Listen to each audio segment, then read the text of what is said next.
ലൈസ്യം ലേണിങ്ങിൻ്റെ പുതിയൊരു ഇംഗ്ലീഷ് ക്ലാസ്സിലേക്ക് എല്ലാവരെയും സ്വാഗതം ചെയ്യുന്നു. അപ്പോൾ ഇന്ന് നമ്മൾ നോക്കാനായിട്ട് പോകുന്ന ടോപ്പിക്ക് ആർട്ടിക്കിൾസ് എന്നുള്ളതാണ്. ഇംഗ്ലീഷ് ഗ്രാമറിലെ ആർട്ടിക്കിൾസ് എന്നുള്ളത്. സ്വാഭാവികമായിട്ടും ഇംഗ്ലീഷ് ഗ്രാമർ എന്ന് കേൾക്കുമ്പോഴേക്കും എല്ലാവർക്കും അയ്യോ ഇംഗ്ലീഷോ എന്നൊരു ചോദ്യം മനസ്സിലുണ്ടാവും അല്ലേ. പക്ഷേ നമുക്ക് വളരെ സിമ്പിളായിട്ട് പഠിച്ചെടുക്കാൻ പറ്റുന്നതാണ് ഇംഗ്ലീഷ് ഗ്രാമർ. നമ്മളുടെ PSC പരീക്ഷകളുടെ ഒരു പ്രത്യേകത എന്താണെന്ന് ചോദിച്ചാൽ ഇംഗ്ലീഷിൻ്റെ ഗ്രാമർ അതിനൊരിക്കലും അങ്ങോട്ടും ഇങ്ങോട്ടും ഒരു മാറ്റം വരുന്നില്ല.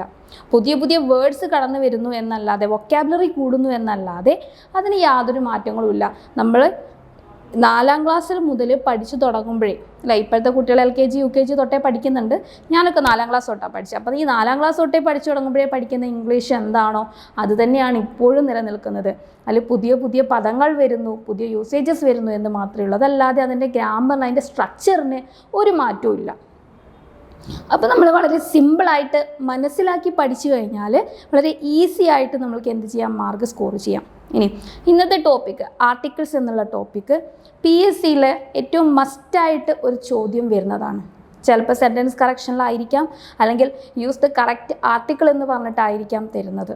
ഓക്കെ, നമുക്ക് നോക്കാം ആർട്ടിക്കിൾസ്. എന്താണ് ആർട്ടിക്കിൾസ് എന്ന് പറഞ്ഞാൽ നമുക്കറിയാം ആർട്ടിക്കിൾസ് എന്ന് പറയുന്നത് 2 തരത്തിലുണ്ട്. ഇൻഡെഫിനിറ്റ് ആർട്ടിക്കിളും ഡെഫിനിറ്റ് ആർട്ടിക്കിളും. ആർട്ടിക്കിൾസ് എന്ന് പറയുന്നത് 2 തരത്തിലുണ്ട്. ഇൻഡെഫിനിറ്റ് ആർട്ടിക്കിളും ഡെഫിനിറ്റ് ആർട്ടിക്കിളും അല്ലേ. ഈ ഇൻഡെഫിനിറ്റ് ആർട്ടിക്കിൾ ഏതൊക്കെയാണ്? A and an. എയും ആനുമാണ് ഇൻഡെഫിനിറ്റ് ആർട്ടിക്കിൾ എന്ന് പറയുന്നത്. ദി എന്ന് പറയുന്നതോ ഡെഫിനിറ്റ് ആർട്ടിക്കിളാണ്. ഇത് എന്തിനാണ് യൂസ് ചെയ്യുന്നത്, അല്ലെങ്കിൽ അതുകൊണ്ടുള്ള ഉപയോഗം എന്താണെന്ന് നോക്കൂ. It is for specify grammatical definiteness of a noun അല്ലേ. നൗണോട് കൂടിയിട്ടുള്ള ഒരു പദത്തിലാണ് എപ്പോഴും എന്ത് ചെയ്യുന്നത്, ആർട്ടിക്കിൾ വരുന്നത്. എന്താ ചെയ്യുന്നത് അവിടെ? ഇറ്റ് സ്പെസിഫൈ എ ഗ്രമാറ്റിക്കൽ ഡെഫിനിറ്റ്നെസ് അല്ലേ. അതിനവിടെ എന്ത് ചെയ്യുന്നു, ഒരു കൃത്യത കൊടുക്കുന്നു. അവരുടെ ഒരു പൂർണ്ണത കൊടുത്തുകൊണ്ട് നിലനിൽക്കുന്ന ഒരു കണ്ടൻ്റാണ്. നോക്കൂ, ഇവിടെ എ ആൻഡ് ആൻ, ഇതിനെന്താണ് അർത്ഥം വരുന്നത്? ഒരു എന്നാണ് അർത്ഥം. എ ആൻഡ് ആൻ എന്നുള്ളതിന് ഒരു എന്നാണ് അർത്ഥം വരുന്നത്. ദി എന്നുള്ളതിന് എന്ത് തന്നെയാണ്? സെയിം തന്നെ, ഒരു എന്നുള്ളൊരർത്ഥമാണ് വരുന്നത്. ഓക്കെ, എ ആൻഡ് ആൻ എന്നുള്ളതിനും ഒരു എന്നാണ് അർത്ഥം, ദി എന്നുള്ളതിനും ഒരു എന്നാണ് അർത്ഥം വരുന്നത്. ഓക്കെ, ഇത്രയും ക്ലിയർ അല്ലേ? നമുക്ക് നോക്കാം ഇതിൽ എവിടെയൊക്കെയാണ് ഉപയോഗിക്കേണ്ടി വരുന്നത്, ഈ ആർട്ടിക്കിൾസ് എവിടെയൊക്കെയാണ് ഉപയോഗിക്കാനായിട്ട് വരുന്നത് എന്ന് നോക്കാം. Okay, indefinite articles A and an അല്ലേ. അതായത് സിംഗുലർ കൗണ്ടബിൾ നൗൺസിന് കൂടെ ഉപയോഗിക്കുന്നതാണ് എയും ആനും. അങ്ങനെയാണ് സിംഗുലർ കൗണ്ടബിൾ നൗൺസിനോട് കൂടിയിട്ട് അല്ലേ. കൗണ്ടബിൾ നൗൺസും ഉണ്ട്, അൺകൗണ്ടബിൾ നൗൺസും ഉണ്ട്. അപ്പോൾ സിംഗുലർ കൗണ്ടബിൾ നൗൺസിനോടൊപ്പമാണ് നമ്മൾ എന്ത് ചെയ്യുന്നത്, ആർട്ടിക്കിൾ യൂസ് ചെയ്യുന്നത്. ഈ എ ആൻഡ് ആൻ എന്ന് പറയുന്ന ആർട്ടിക്കിൾസ് വരുന്നത് എവിടേക്കാന്ന് നോക്കൂ. നമുക്കറിയാം ഒരു നൗൺ ബുക്ക്, പെൻ, പെൻസിൽ അല്ലേ. നമ്മളിതിനെ ഒരു സെൻറ്റൻസിലേക്ക് എടുക്കുകയാണ്. This is, that is,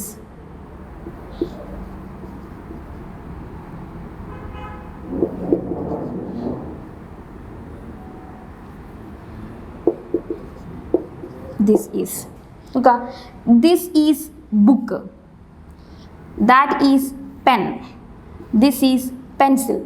ഇങ്ങനെ വരുമ്പോൾ അവിടെ എന്ത് ചെയ്യുന്നില്ല, ഒരു കറക്റ്റ്നെസ് വരുന്നില്ല അല്ലേ. ആ നൗണിനോട് കൂടിയിട്ട് നമ്മളൊരു ആർട്ടിക്കിൾ കൂടി ചേർത്ത് കൊടുക്കുകയാണ്. ദിസ് ഈസ് എ ബുക്ക്, അതൊരു ബുക്കാണ്. Okay, that is A pen, അതൊരു പേനയാണ്. ദിസ് ഈസ് എ പെൻസിൽ, അതൊരു പെൻസിലാണ്. അപ്പം ഇങ്ങനെ നൗൺസിനോട് കൂടിയിട്ട് ഒരു ഗ്രമാറ്റിക്കൽ ഡെഫിനിറ്റ്നെസ് കൊടുക്കാനായിട്ട് ചേർത്ത് കൊടുക്കുന്ന പദങ്ങളാണ് ആർട്ടിക്കിൾ എന്ന് പറയുന്നത്.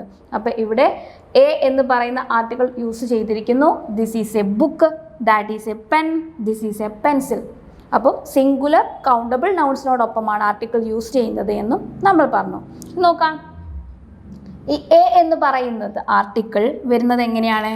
Consonant സൗണ്ട്സിനോടൊപ്പമാണ്.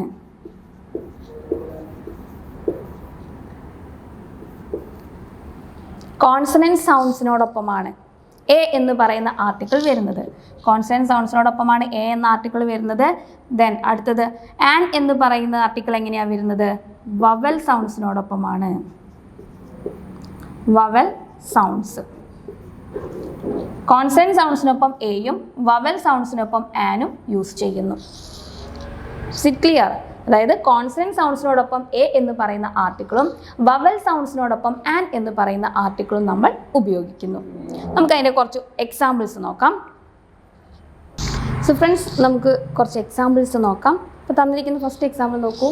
There is dash hourly bus from here to the capital city.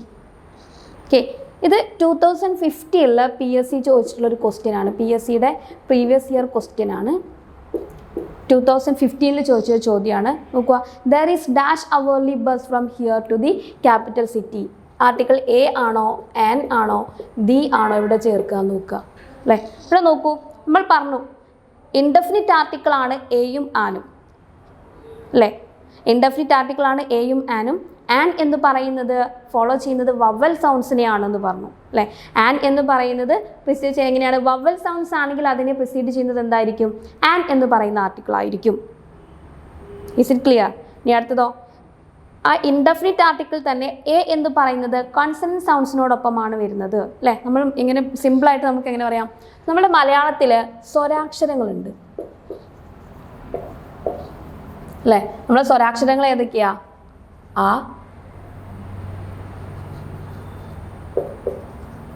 ആ, ആ എന്ന് പറഞ്ഞിട്ട് തുടങ്ങുന്ന 15 സ്വരാക്ഷരങ്ങളിൽ 14 സ്വരാക്ഷരങ്ങളെ എടുക്കാം അല്ലേ. സ്വരാക്ഷരങ്ങളിൽ ആ 14 സ്വരാക്ഷരങ്ങളെ നമ്മൾക്ക് ആലോചിക്കാം. ആ, ഇ, ഉ, എ, ഐ, ഓ ആ ഒരു സെറ്റ്. അപ്പോൾ ഇതിൽ കടന്നു വരുന്നത് എങ്ങനെയാണെന്ന് നോക്കുക. ഈ സ്വരാക്ഷരങ്ങൾ വരുന്നതാണ് അല്ലേ. ഇവിടെ നോക്കൂ, അവേർലി എന്ന് പറയുന്ന വേർഡ് അല്ലേ. അവേർലി എയ്ച്ചിലാണ് തുടങ്ങുന്നത്, പക്ഷെ അവിടെ എന്താണ്? എയ്ച്ച് എന്ന് പറയുന്നത് സൈലൻ്റ് ആണ് അല്ലേ. എയ്ച്ചിലാണ് തുടങ്ങുന്നത്, പക്ഷെ അവിടെ എയ്ച്ച് എന്താണ്? സൈലൻ്റ് ആണ്. അവേർലി, അവേർലി എന്നുള്ളത് എന്താണ്? ആ അല്ലേ. അവേർലി എന്ന് ഉപയോഗിക്കുന്നു, അവേർലി. അപ്പോൾ ഇവിടെ എന്താ വരുന്നത്? ആ എന്നുള്ളതാണ് എന്താണ്? സ്വരാക്ഷരമാണ് അല്ലേ. വവൽ സൗണ്ട്സ് എന്ന് പറയുന്നത് എന്താണ്? സ്വരാക്ഷരങ്ങളാണ്. ഓക്കെ, അപ്പോൾ അവിടെ നമ്മൾ എന്ത് ഉപയോഗിക്കും? ആൻ എന്ന് പറയുന്ന ആർട്ടിക്കിൾ ഉപയോഗിക്കും. അവിടെ എന്തുപയോഗിക്കും? ആൻ എന്നുള്ള ആർട്ടിക്കിൾ ഉപയോഗിക്കും. അപ്പോൾ എന്താണ് വരുന്നത്? There is an hourly bus from here to the capital city.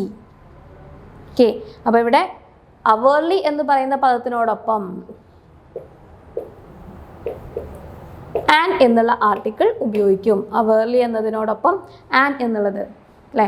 An hour. Is it clear? അടുത്ത് നോക്കൂ, she made dash attempt to cross the bridge. അതും 2015 PSC ചോദിച്ചിട്ടുള്ള ചോദ്യമാണ്. ഷീ മെയ്ഡ് ഡാഷ് അറ്റംപ്റ്റ് അല്ലേ. അറ്റംപ്റ്റ് ആ വരുന്നു, അറ്റംപ്റ്റ് ആ, attempt ആ സ്വരാക്ഷരം വരുന്നു. അവിടെ വരുന്ന ആർട്ടിക്കിൾ എന്തായിരിക്കും? ആൻ എന്നുള്ളതായിരിക്കും. So she made an attempt to cross the bridge. Okay, next നോക്കൂ, Spain is dash European country. Spain is dash European country. ഇവിടെ എന്താ വരുന്നത്? യൂറോപ്യൻ. നമ്മൾക്കറിയാം വവൽ സൗണ്ട്സ് ഏതൊക്കെയാണ് വരുന്നത്? വവൽ സൗണ്ട്സ് ആണ് A, E, I, O, U അല്ലേ. ഈ 5 എണ്ണമാണ് വവൽ സൗണ്ട്സ് എന്ന് പറയുന്നത്. A, E, I, O, U അല്ലേ. ഇവിടെ ഇയിലാണ് തുടങ്ങിയിട്ടുള്ളത്, യൂറോപ്യൻ. പക്ഷെ പ്രൊനൗൺസിയേഷൻ എങ്ങനെയാണ് വരുന്നത്? U, U, U, European. എന്താണ്? യാ, യു എന്നാണ്. ഓക്കെ, യാ ഏതിലാണ് വരുന്നത്? നമ്മളുടെ വ്യഞ്ജനാക്ഷരങ്ങളിലാണ് വരുന്നത് അല്ലേ. കാക്ക, ഗംഗ, അതെന്താണ്? വ്യഞ്ജനാക്ഷരങ്ങളിലാണ് വരുന്നത്. അപ്പോൾ ഇവിടെ യാ എന്നുള്ളത് എന്താണ്? വ്യഞ്ജനാക്ഷരത്തിലാണ് പോകുന്നത് അല്ലേ. U, European. യൂറോപ്യൻ എന്നാ പറയുന്നത്. അപ്പോൾ ഇവിടെ വരുന്ന ആർട്ടിക്കിൾ എന്തായിരിക്കും? എ എന്നുള്ളതായിരിക്കും. ഓക്കെ, ഇനി അടുത്ത് നോക്കൂ, I met dash European in the temple. I met dash European. European again yeah എന്താ വരുന്നത്? I met a European in the temple. Okay, I met a European in the temple. Is it clear? അപ്പം നമ്മൾ പറഞ്ഞ എന്താണ്? ആർട്ടിക്കിളിലെ indefinite articles ആണ് എയും ആനും. ആർട്ടിക്കിൾസിലെ indefinite ആർട്ടിക്കിളാണ് എയും ആനും.